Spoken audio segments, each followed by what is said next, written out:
with the Consortium for Scenario Planning, featuring Food Systems Foresight. So welcome to the Consortium for Scenario Planning's second peer exchange of 2023. My name is Ryan May Handy, and I am a planner and policy analyst with the Lincoln Institute of Land Policy. And I support the Consortium for Scenario Planning along with Heather Hannon, our Associate Director of Planning Practice and Scenario Planning. As many of you who are familiar with the consortium may know, peer exchanges were a newer initiative we started a couple years ago to allow for peer academics and scenario planning practitioners to meet, foster exchange of ideas and information, and provide feedback on each other's projects. And it is our hope to host 2 peer exchanges a year. Our first one of this year was in June, and this is our second. If you're interested in presenting next year at our spring peer exchange, please contact me. I'll put my email in the chat. So for those of you who aren't familiar, the Consortium for Scenario Planning is a network maintained by the Lincoln Institute that seeks to develop scenario planning and apply it in communities of all sizes through research, peer-to-peer learning, training, and technical assistance. We run an annual RFP cycle where we finance scenario planning and research, and we host an annual conference, usually every year in January and February. And recently we've begun designing and running pilot scenario planning projects in communities as a sort of technical assistance program. Our conference this year will be January 31st to February 2nd, 2024 in Portland, Oregon. And registration is open. We hope to release the agenda in about a month. And I will also include a link in the chat where you can register and attend this exclusively scenario planning conference. Today, we're going to be talking about one of our latest RFP projects, which came out of our 2022 RFP cycle, where we chose to explore how scenario planning can be used to support food systems planning. From this project, we will be publishing 3 different toolkits that guide communities through using scenario planning to address various food systems issues. And today we have one of the authors of these toolkits, Food Systems Foresight, joining us to talk about their exploratory scenario planning work around the world. While the toolkit that they have created is intended to guide a community through a scenario planning process, it is also adaptable, and they tried it and used it in many different communities, which they will be talking about today. For this particular pilot project, the Food Systems Foresight team used exploratory scenario planning, which helps planners prepare for probable, desired, and uncertain futures rather than relying on a single presumed future. And it explores the root drivers or causes of possible futures, allowing planners to consider multiple potential paths to address them. So Food Systems Foresight will talk about at least 2 workshops that they hosted as part of building this toolkit, in addition to other workshops and other sort of small gatherings worldwide that use this system. Their toolkit will be available on our website this morning. I should have the link and I can send it all to you. It's going live as we speak. And if it's not up yet, I will make sure you all get a link to this free resource on the Lincoln Institute website that you can use. So with that, I would like to introduce our speakers. And then I'll kind of explain how this, webinar is going to work today. So first we have joining us Angela Hansen, the founder of Food Systems Foresight, and we also have Eilif Ronning, the Chief of Staff of Food Systems Foresight. We are going to chat about their work for about 40 minutes, and there are opportunities for questions as we go through their presentation. They will have a question slide, so please submit your questions anytime that you have them in the chat, and I will make sure that we ask them. And then once the presentation is done, we'll have about 15 minutes more for questions and further sort of discussion about the work and the project. So with that, I'm going to hand it over to Eilif and Angela, and thank you both for being here. Thank you, Ryan May. It's really good to be here and good to be joined by Eilif. I'm joining you from New York's Hudson Valley in the unceded land of the Munsee Mohican tribes. And it is really my pleasure to be here representing Food Systems Foresight and the work that we did in partnership with the Lincoln Institute of Land Policy and the Consortium for Scenario Planning as part of the 2022 RFP, as was mentioned. This was a really exciting project for us, and we had a lot of fun doing it. And we were really excited to do this work because it came very shortly following some other community engagement we did in support of the United Nations Food Systems Summit. So those of you who are familiar with food systems will be aware that this is a rising conversation, that food systems are an emergent focus of our global policymaking conversation at the level of the United Nations, and many of the global development finance institutions are really starting to take on this food systems lens. So bringing exploratory scenario planning into that conversation struck us as a really fantastic opportunity for collaboration. And we did so. And as mentioned, we took this opportunity to create a toolkit with the intention of bringing our work to multi-stakeholder platforms. So I'm going to talk you through our exercise and use a few slides. And Eilif, I'll ask if maybe you can share those slides. Before we jump in, I will also just introduce Food Systems Foresight with a tiny bit more detail, and then we'll be off to the races. Great. Thank you. So here's an agenda that we propose. I think at this point we are into the conversation and we'll move quickly through the first 10 minutes. Then we'll spend a little bit of time going through our process and our results, how we adapted exploratory scenario planning for the audiences that we worked with. And we'll actually talk about 3 audiences in addition to just the 2 where we ran the full process. And then finally, we'll talk about some follow-on activities that are going on right now as we speak, under the auspice of Food Systems Foresight's client service work, but also by participants who were part of our process last year. And then we'll spend a little bit more time in detailed Q&A. So let's jump in. I'll quickly introduce Food Systems Foresight, which is a mission-driven consulting collective. So our mission is to arm food systems leaders with the lenses, tools, analysis, and insight that they need to make decisions for complex futures. So we see food as a complex adaptive system, and making decisions in such a system really does require a new set of analytical tools. So we hope to bring those tools through partnerships like this one, because exploratory scenario planning is an example of the kind of tool we really believe is necessary to work in the dynamics of a complex system going into some really uncharted territory as we understand the implications of climate change. So we can move on to our next slide, which just talks a little bit about the kinds of organizations that we collaborate with at Food Systems Foresight. You will see some multilateral organizations here, some academic organizations. We also do collaborate with private sector organizations when they're working in our space.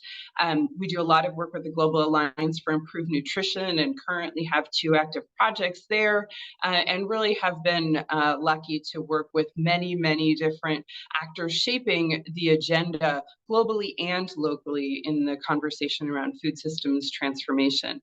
This isn't an exhaustive list of our collaborators, but it does give you a sense of the kinds of organizations that we work with globally.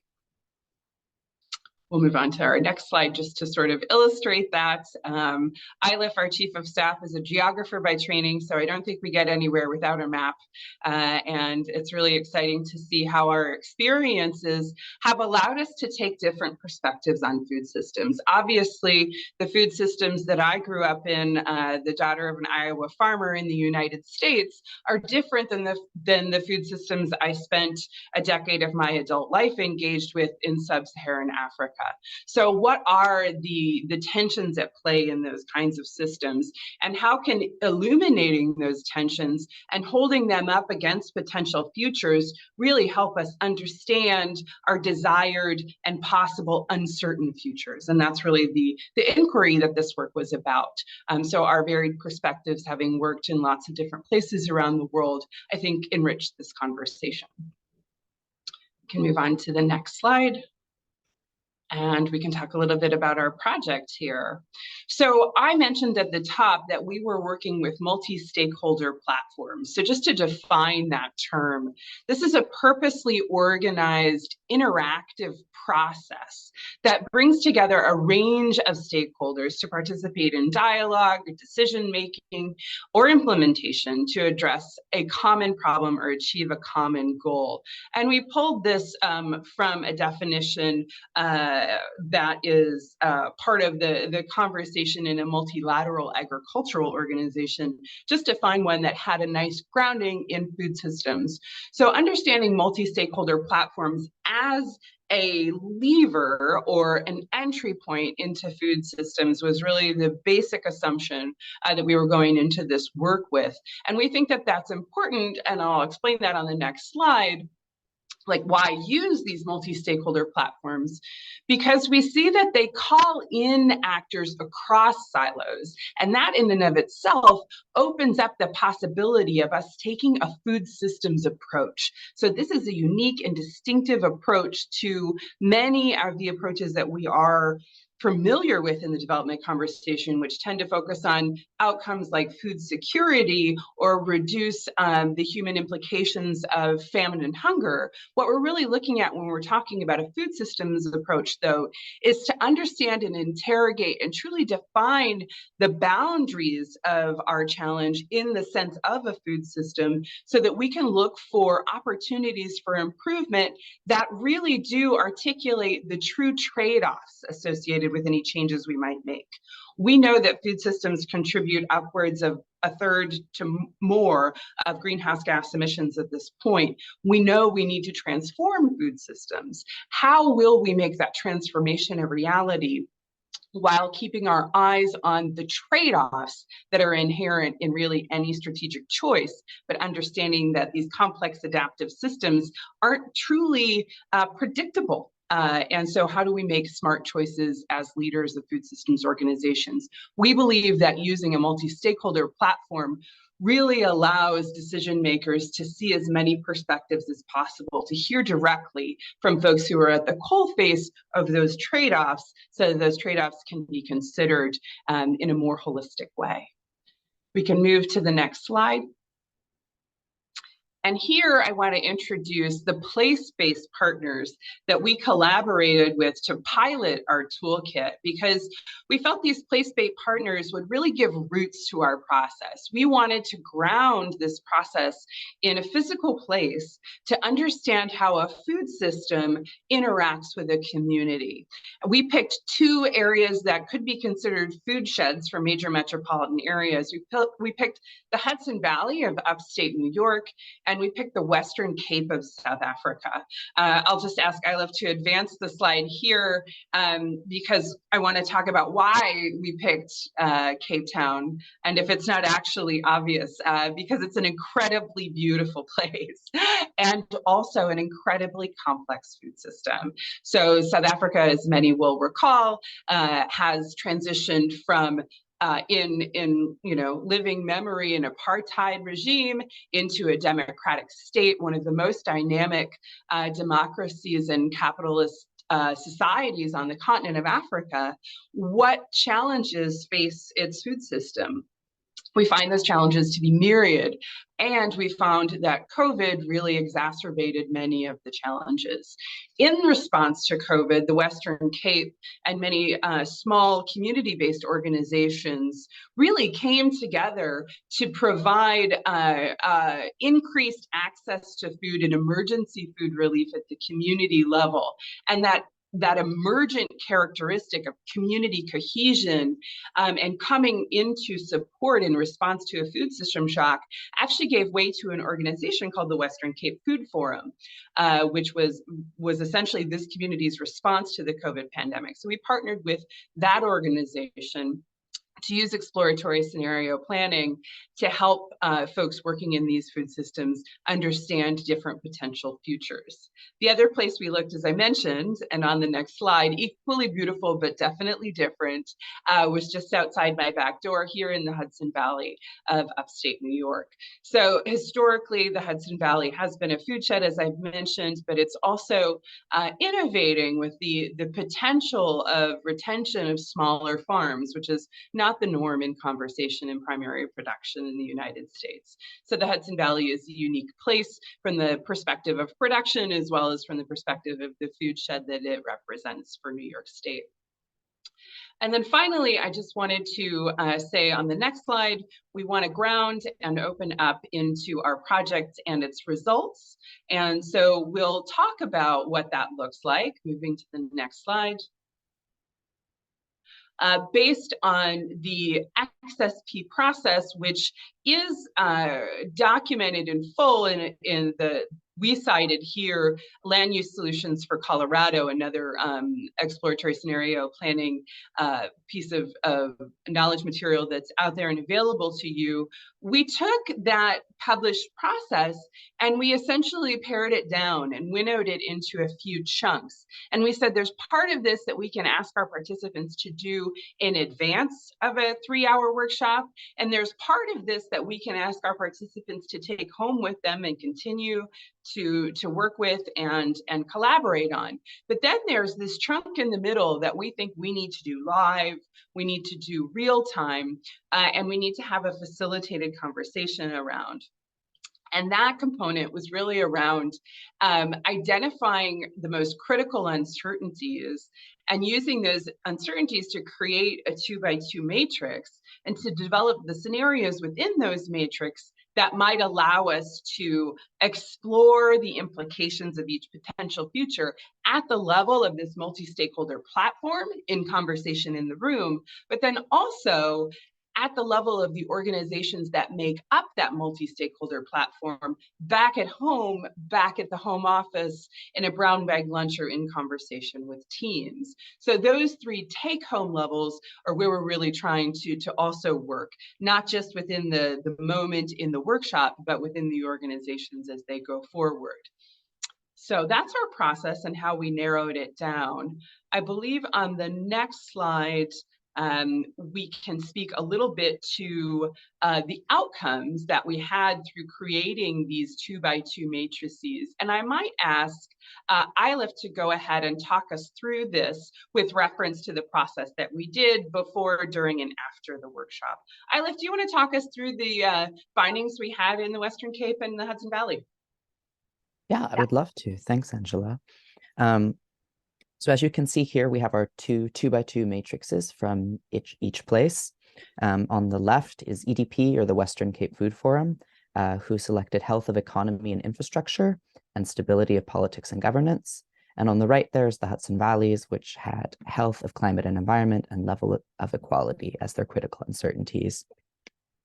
Before we got to these, there were a couple interesting findings. The first is that we made an oversight and didn't include education from the list of critical uncertainties, which is extremely important, especially in the South African context and arguably in the entire African context.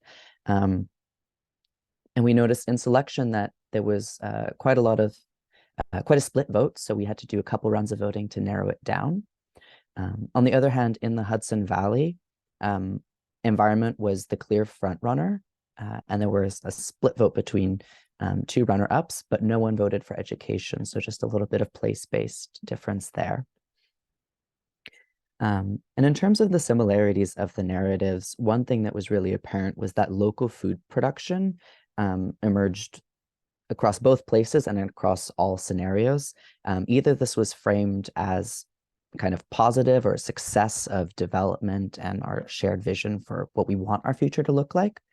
And in other cases, it was framed as a positive strategy to cope with negative futures, negative shocks and stressors affecting the food systems, which was interesting and perhaps a result of working in such place-based organizations at the kind of city or regional level.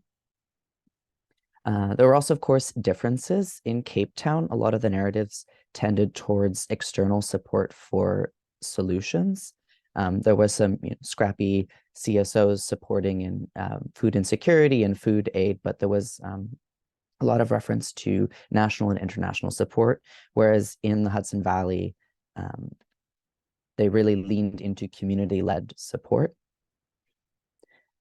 In the Hudson Valley, civil society's role was really described as kind of aid provision, whereas in Cape Town on the Western Cape, we also saw a focus on advocacy in several of the narratives, which was a notable difference.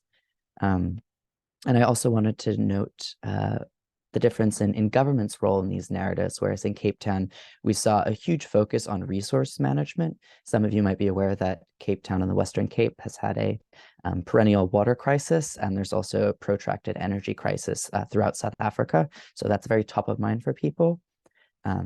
So there was a focus on resource management, and then also a lot about regulation of big businesses, thinking particularly about ultra-processed foods. While in the Hudson Valley, government's main roles were really focused on housing. Housing is kind of a perennial challenge in the area, and a lot of reference to supporting small farms or lack of support for small farms, depending on which scenario where we're in. And finally, since this is the Lincoln Institute of Land Policy, wanted to mention land a little bit, which we saw mentioned in the Hudson Valley about providing access to land, ensuring smallholder access to land, whereas in the Western Cape, no mentions were made to land because this is quite a sensitive topic. So yeah, I'll pause there and hand it back to you, Angela. Thanks, Eilif. I actually think the next thing we're doing is to, do I have it right that we're opening up to questions next? Indeed. Yeah. So I'm not sure what we have, if we have anything in the chat, or how we'll open up in terms of that. What are we seeing for folks with questions on our approach and our process? I'm not seeing any questions from the audience, but I'm happy to kick it off with one. Okay. Eilif, actually, if you would move us back to your matrix slide here. I know you talked about this in a little bit greater detail, but I was wondering if you can kind of walk us through what America 2.0 means and why that particular scenario got that name for this context.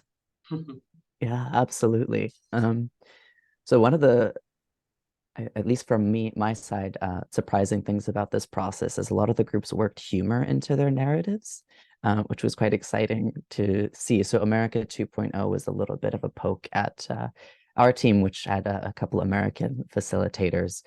But I think it got that name because the health of economy and infrastructure being quite good, and the US being generally better developed on that front than South Africa was part of the reason for that, and then stability of politics and governance, where yeah, we've seen changes in recent years to international respect for American politics and governance. I'll put it that way.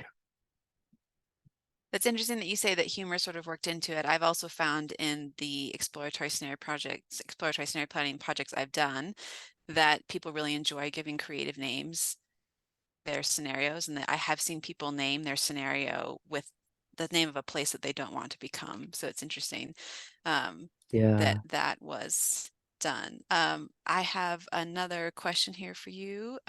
Did any local government representatives participate in these coalitions, or were these all sort of just general stakeholders, not from the government? Yeah, thanks for that question. So in both locations, we had a mix of government and civil society organizations. In the Western Cape, we didn't have any private sector actors, unfortunately, but in the Hudson Valley, we did. So it was a mixed group from all three sectors. Great. And I have another question here about the Western Cape. And this person writes that they're surprised to hear that the Western Cape land reform did not come up as an issue in the live workshop, given how land reform is central to the ANC stated policy agenda. And this person would like to know, why do you think that issue wasn't mentioned? Do you think that might be a shortcoming of the scenario planning process in this case? And when you answer this, I know for those of us who aren't familiar with the context, could you give us a bit more context about what the ANC is and land reform as well? You want to take that one, Angela?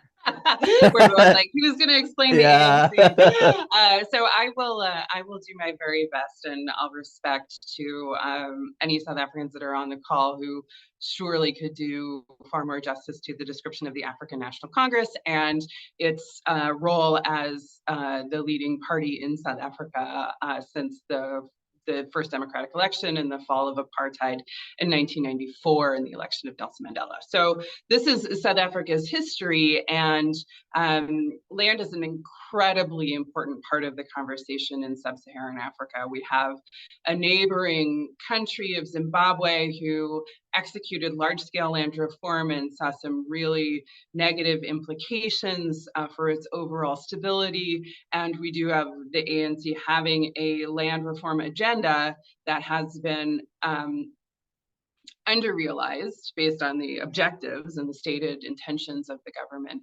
The program has largely been under-realized. It is contentious. It is a point of fear among many. And I believe that the reason it didn't come up was probably twofold. One, we were provoking the conversation using normative guidance, right? So what we did was synthesize some global reports to pull out themes that were of the most importance in the food systems conversation globally. And that gave us a long list.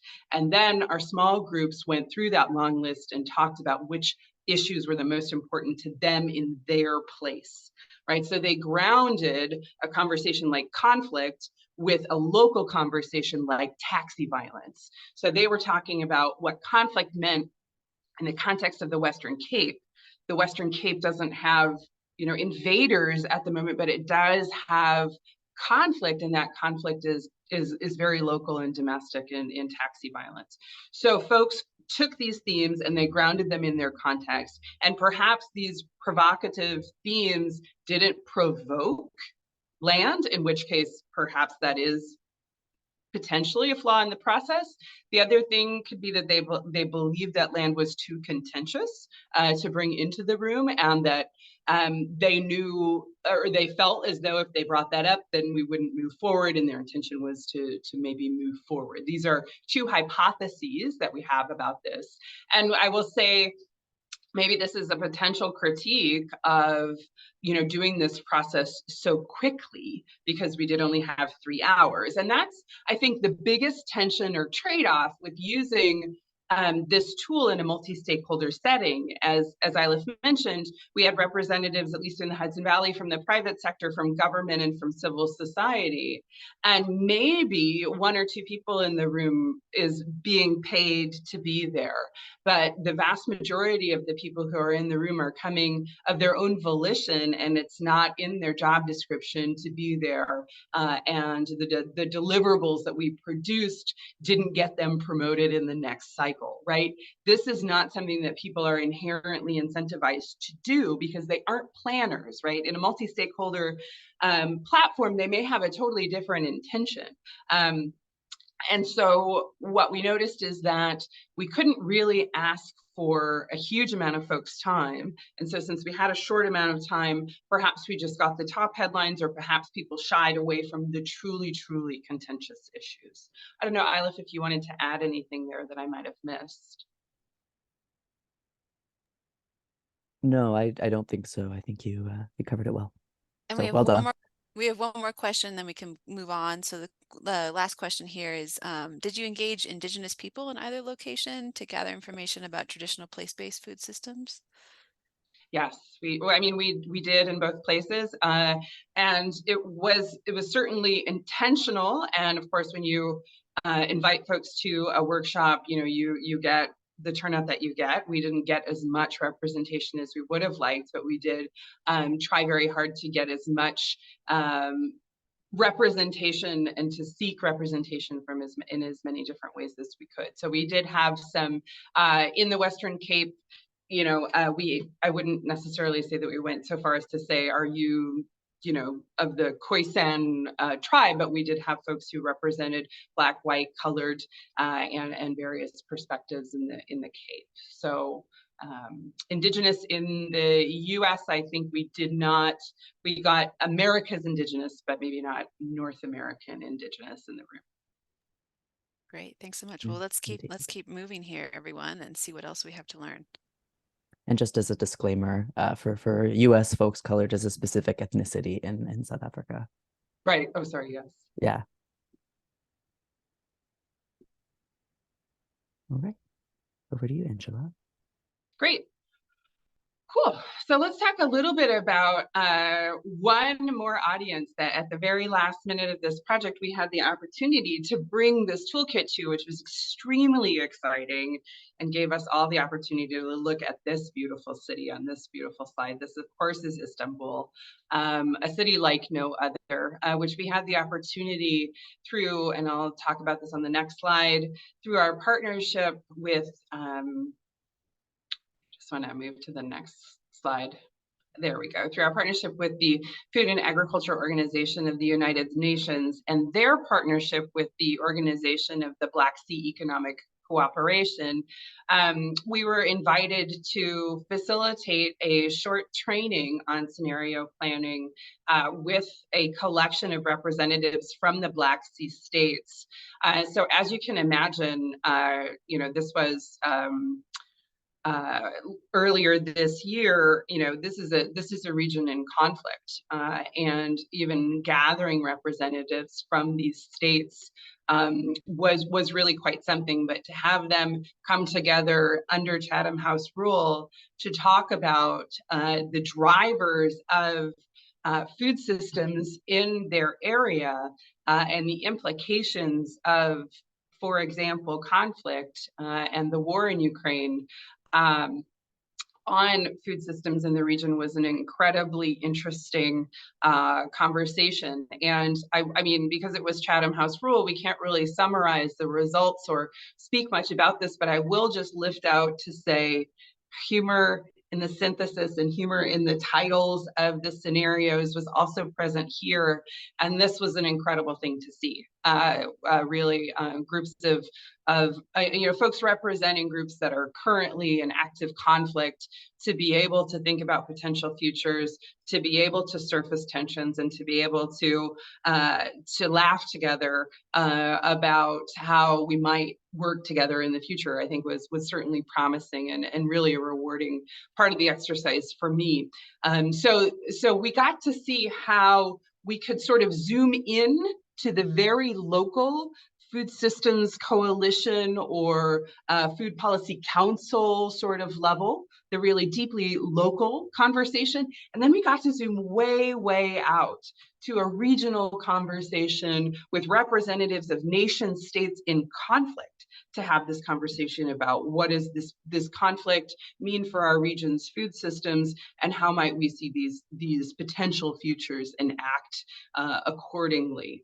So this was a really exciting part of the conversation. And I was really grateful that we could bring exploratory scenario planning into the conversation. It was well received. And I'll speak about one more opportunity or one more kind of grounding of this toolkit in real place. Thanks. And that is here in the Hudson Valley, where the toolkit is being picked up currently by Cornell Cooperative Extension, who's using this toolkit at the county level to have some exploratory scenario planning conversations about broader systems resilience in at least 2 counties that I'm aware of. And then also we've just been engaged by the city of Kingston, which is one of the larger cities in the Hudson Valley area that is interested in using scenario planning to craft their own food systems plan for the city in collaboration with their ongoing Live Well Kingston agenda, which is a really special agenda where they are looking to weave in eating well and playing well and learning well and a lot of different elements of truly thriving within city planning and policymaking. So it's an exciting opportunity, I think, to ground this process of exploratory scenario planning for food systems back where it started at sort of that municipal planner level, but also bring in academic institutions that are operating statewide in this context, but also globally, because Cornell is really a major voice in the international development conversation as well. So I think what we're seeing is the tool being really useful in lots of different areas to spark conversation. So I realize I went a little bit out of order, and I may just go back to conclude this last slide with content here, which is, what did the participants, and we thought this was important, what did the participants take with them following the workshop, and how did they leave with value? Because they came and they invested 3 hours of their day, how did they leave with something that really helped them going forward? So we sent home the 4 narratives for consideration for their own organizational strategy. So all of the participants that came to our workshop were employed and worked in an organization. And these scenarios for the potential futures of food systems were really relevant to each and every one of those organizations. So we sent them home with the invitation to unpack the narratives against their own strategy, to try and understand if this scenario of this double positive potential future comes to play, how does our strategy respond to that? How do we show up in that potential future? If the double negative scenario comes to play, what are the risks that are involved for our brand, for our way of working, for our potential for fundraising? So these 4 narratives really offered, I think, powerful fodder for the organizations that participated in the process. Then we also had conversation in the room and on LinkedIn, really as benefit for the collective. For the folks who showed up, we had a provocative conversation around what this meant for either the Hudson Valley Food Systems Coalition, or what it meant for the Western Cape Food Forum, and how this became a platform for knowledge exchange among those groups to talk about potential future scenarios and what they wanted out of their collective. And then finally, across collectives, we again opened up the conversation, connecting folks who are active in the Hudson Valley Food Systems Coalition with folks who are active in the Western Cape Food Forum, and looking for international exchange on best practices and ways of working that incorporates scenario planning and really a futures literacy at the level of scenario planning, if at no other. So that's essentially what we promised at the beginning, and what we ended up delivering to folks who participated and invested half a day in our workshop. And I think the next thing to do is open up to questions. We did have one to prompt, and I'll check those out, and then we can see what else we got from the group. So we're really curious to know from the folks on the call, what systems work are you finding yourself bumping up into with your exploratory scenario planning? What are the most material systems in your conversations?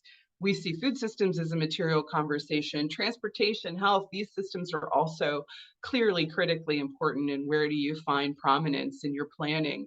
And then what tactics have you taken to bring a systems approach, really that boundary critique, understanding dynamics? Where are you taking a systems approach in your planning work? Those are a couple of questions we have, but of course, we're happy to answer questions you have as well. Great. Well, thank you both so much. We do have a question from Calgary, Canada, to kind of get us started, taking us back a bit to the process you use. So in Calgary, this person writes, we're exploring both the future of agribusiness and food resilience using strategic foresight. And this person was hoping, can you talk us through more of the process? Especially, they're curious about the pre-workshop part and how you were able to orient people to the topic, and the method, which is kind of, unknown and sometimes hard for people to grasp, and how successful you were with getting people to dive in with that. Sure. Eilif, do you want to speak to the pre-communications and the use of the video and all that jazz? Yeah, absolutely.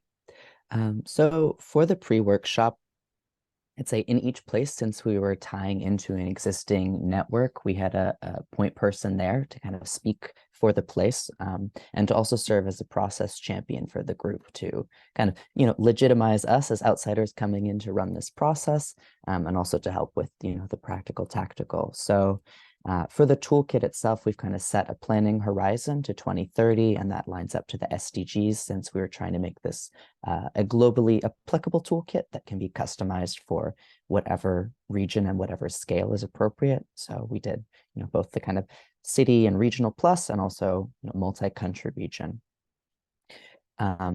We then synthesize some global driving forces from global reports to kind of orient people to what's affecting food systems globally, what's shaping them, and then asked each person in their small groups, they would tie, example of this global trend to whatever context we were in. Like Angela said before, violence and conflict is a global trend shaping food systems. In the Western Cape, that might look like taxi violence.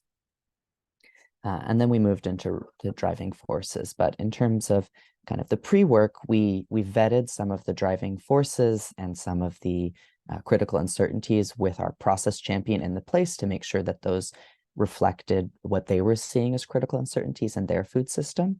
Because we are, both embedded in these food systems as well, but maybe not the most proximate as the people running these networks. And then in our pre-communications, we would send out I believe it's the Sonorian Institute video on exploratory scenario planning, which we found really helpful picking up this kind of tool, and participants also shared they found was useful. So we linked that ahead of time. We also played it in the session itself to bring everyone up to the same baseline. So those were kind of the landing exercises we did before we jumped into uncertainties and narratives. I don't know, is there anything you'd like to add, Angela?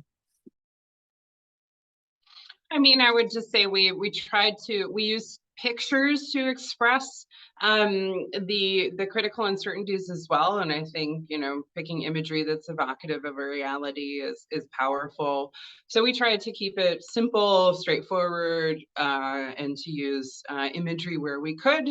We were working, there are 11 official languages in South Africa. So while everyone in our workshop spoke English and we were working in English, we wanted to also be sure we were communicating in as many ways as we could. And so pictorially was part of that process. Great, thank you all so much. Just everyone, so you know, the XSP video from the Sonoran Institute, which was also published in conjunction with Lincoln that Eilif just mentioned. I just put a link to that in the chat. You're going to get a lot of cool links from us, so we will be sending you an email after with all this material as well. So don't worry if you miss it. So one more question for you all, and this actually relates to a question that I had too.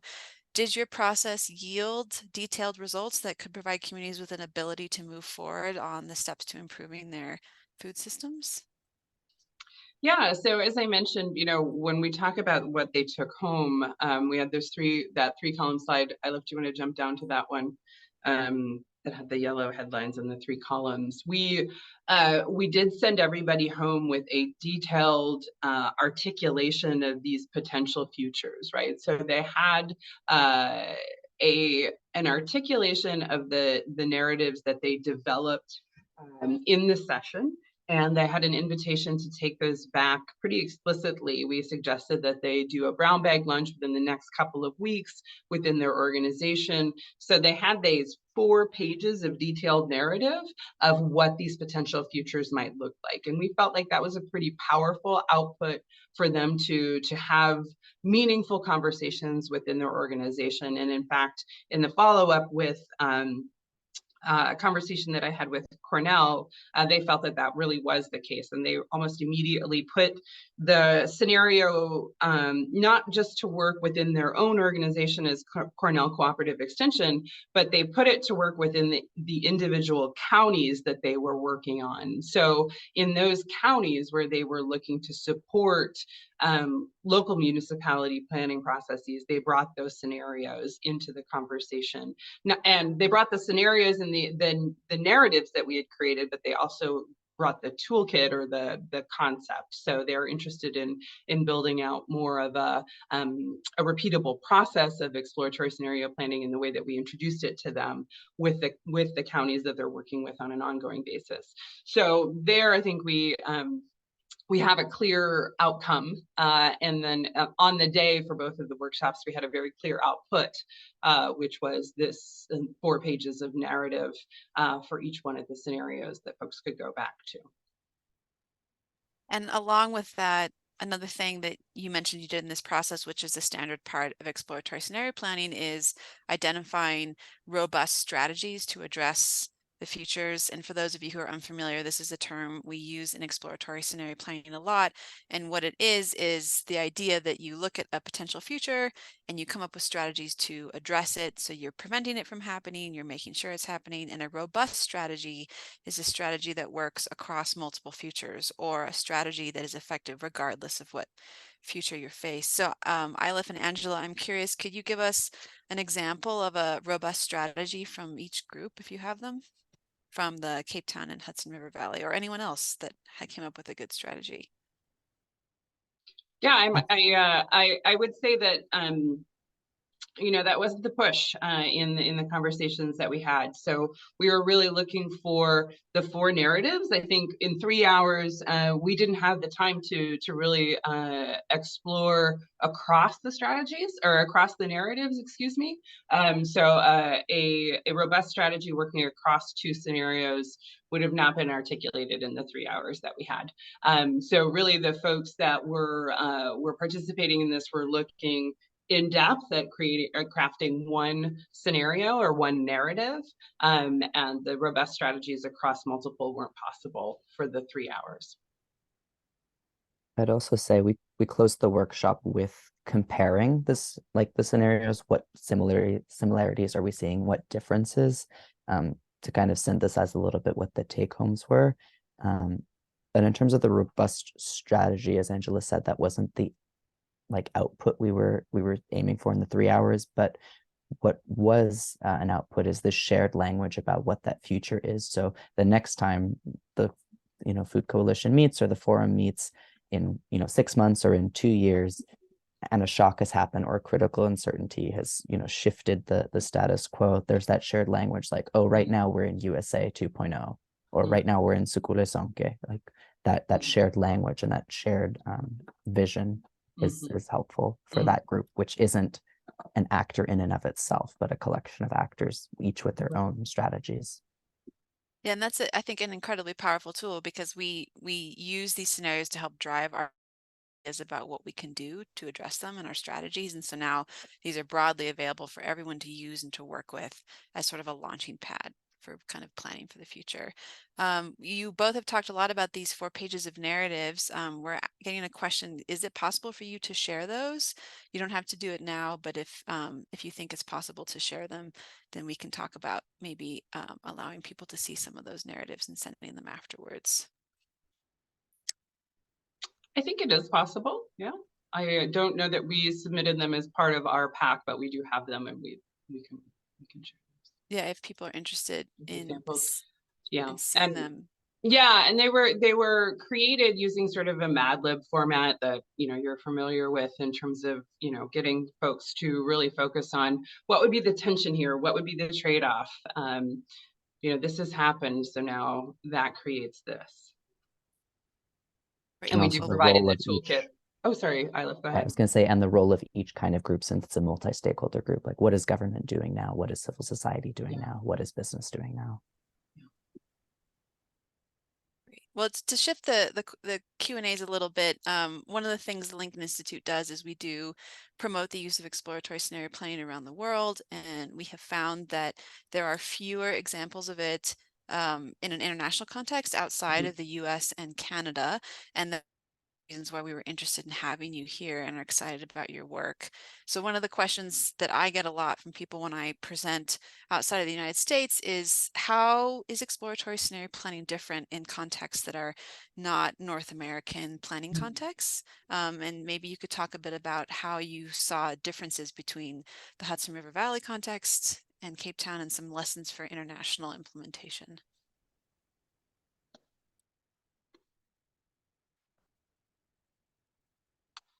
Yeah, I can certainly speak to some of that.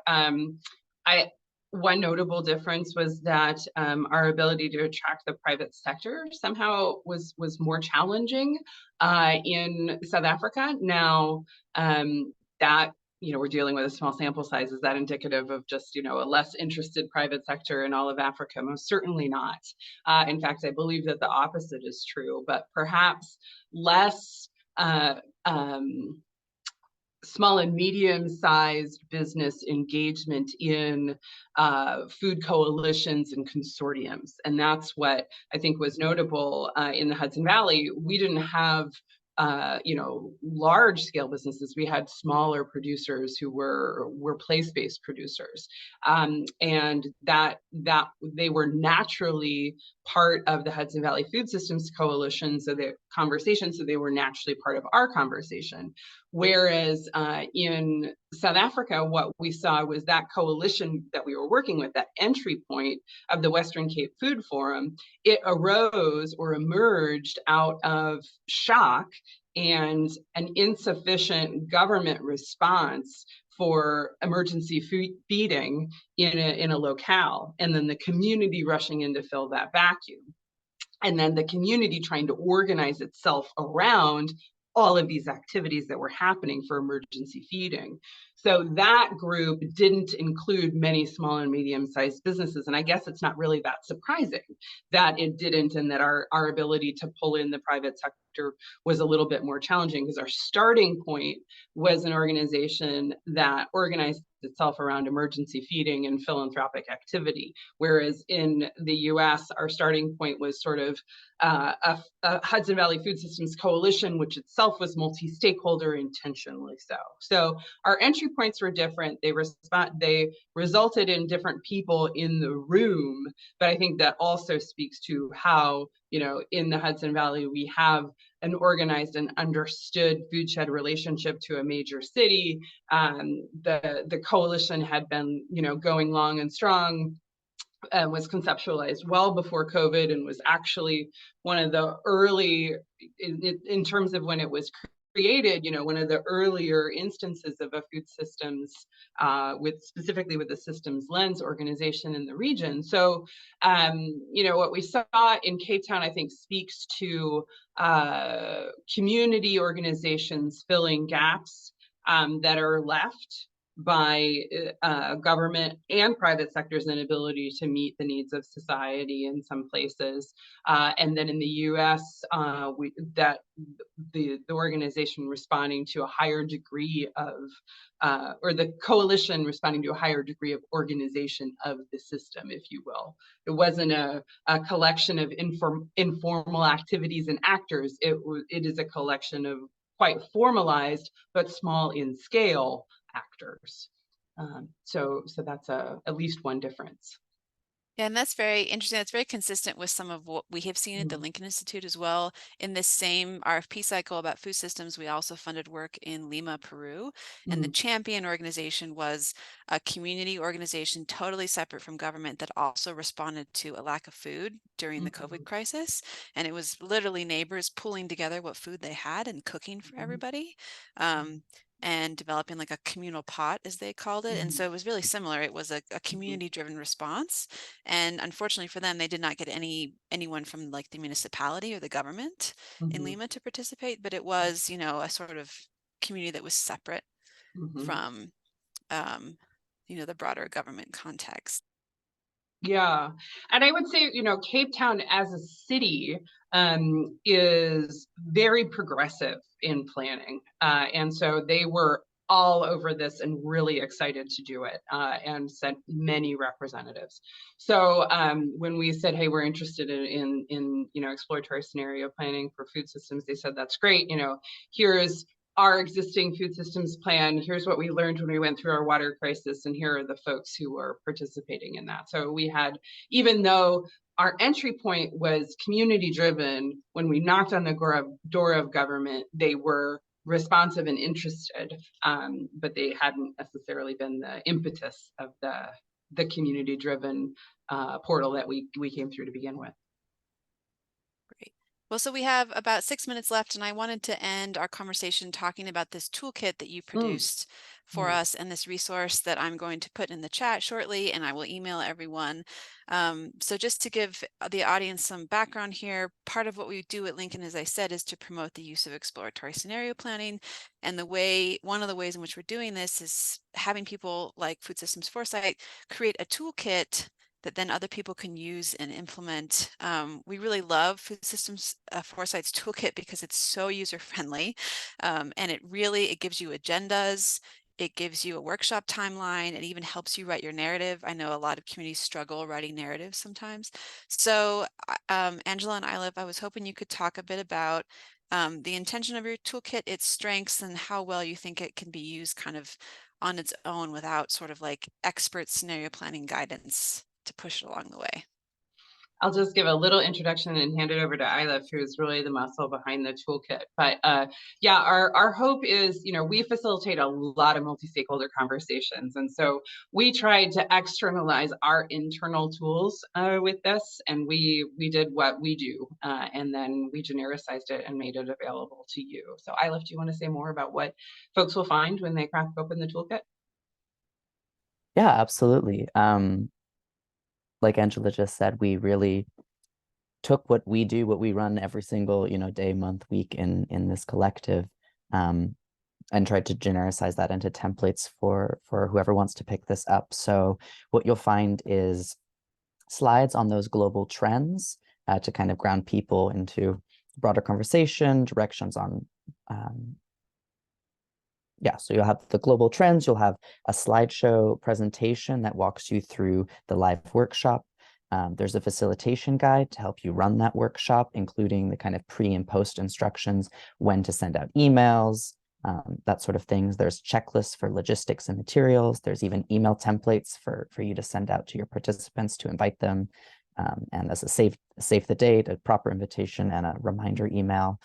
So all of that's in there. There's also some guidance for the kind of Mad Libs fill in the blank. We have some examples in there that we use and a kind of generic version. And I think those are all the components of the toolkit. There might be more goodies in there that I'm forgetting about. But also say I personally have picked up this toolkit on my own to use within one organization, and even moving between the kind of group from like multi-stakeholder group into a specific organization, it was really easy to pull down into that scale because we're asking the group to tie what's happening for them in the boundary of their little system to a global trend, rather than us kind of pre-wiring that. The biggest area I would say for anyone who wants to pick this up is to vet those critical uncertainties, because there may be ones that you already know are missing from that generic list that are going to be really important for that context. So for example, with the education example, we should have known that that's really important in South Africa, whereas in the US, that's not as much of a driver, perhaps. So whoever you're engaging with, probably great to vet those ahead of time, and then also leave room for participants to add to those within the workshop itself. Great. And I would say there are definitely goodies in the toolkit. I just put a link to it in the chat. It should take you to the Lincoln Institute page where you can download it for free. There are links within the toolkit to the presentation slides that Eilif mentioned and other materials. So in addition to having this toolkit guide, you also get some like pre-made, very beautiful PowerPoint slides that you can actually use in a workshop. Which is really great. We've got a couple more minutes here, so please give us your final questions. And yet again, I'm going to put a plug in for our peer exchanges. This is our second this year of 2. If you're interested in hosting a peer exchange yourself to talk about your scenario planning work, we would love to hear from you. The next one should be next spring. Please contact me and let me know. My email is in the chat, and here's Angela's contact on the screen. I encourage you to reach out to Angela and Eilif to ask them more about their fascinating work around the world. And yet another reminder for those of you who are now intrigued by scenario planning, if you weren't familiar before, we have our Consortium for Scenario Planning Conference coming up in January in Portland, and you can register now on our website. And I will put the website in the chat. One last question before we go. Is this toolkit something that could be incorporated into municipal comprehensive planning? And my answer right now is yes, but Eilif and Angela, do you want to answer that too? Yeah, no, I totally believe it could be, absolutely. And we're going to be using it in a planning exercise with the city of Kingston in New York very shortly. So absolutely, completely applicable at the municipal level, at the city level, at the organization level. But we do like it at this sort of multi-stakeholder level or multi-stakeholder platform level when we're bringing a systems lens, right? So we think that's really important. Fantastic. Well, thank you all so much for joining us today. You will be seeing a follow-up email from us with all these lovely links and resources. And thank you to Eilif and Angela for joining us and sharing their work. Thank you. Thank you to everybody at Lincoln and the Consortium for Scenario Planning. It's been such a pleasure working with you guys. Thanks, everyone. Thank you. Bye-bye. Thank you. Bye.